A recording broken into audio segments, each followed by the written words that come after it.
Hi there and welcome as we look at 3 keys of becoming a witness to Jesus in our world. And those 3 keys that we are considering is that we would progressively over life, we would grow in love for Jesus, that we would discover our design in Jesus, and thirdly, that we would just introduce others to Jesus. And in our final of 3 sessions on this first value of growing in love with Jesus, I want us to speak about the fact that grace first comes to us and then it goes out through us. Read with me in Ephesians 1:7.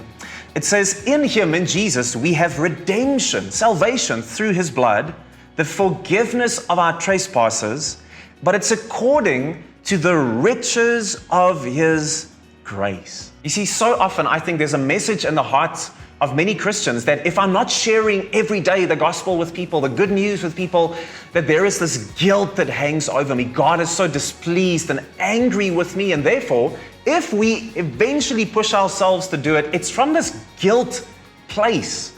And I do it to soothe my conscience, to just get God off my back. But the issue is that kind of guilt can never sustain any kind of witnessing life. And so one speaker famously said, we don't need more courage to witness to people, we need more love. If I'm driven by guilt, I'm not really focused on the love for the people that are lost. I'm focused on the guilt of trying to soothe what God is bound to do to me. That is not grace-based witnessing, it's guilt-based witnessing.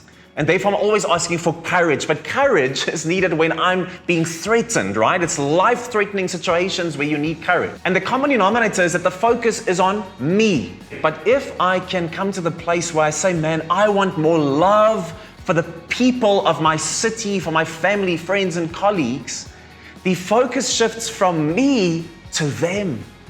The fact that God loves them.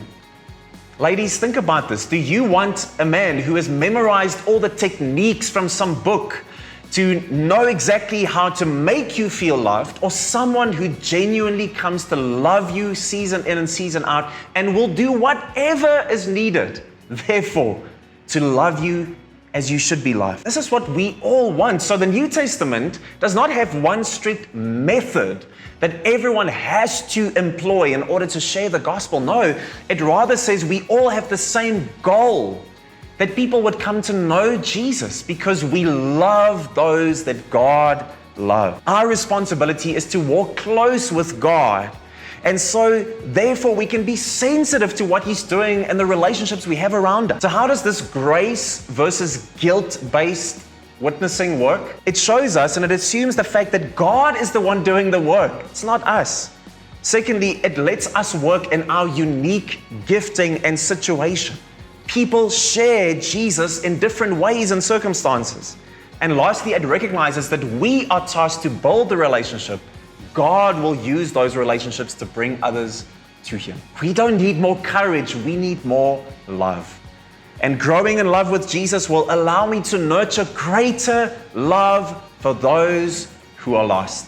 This is how we become witnesses.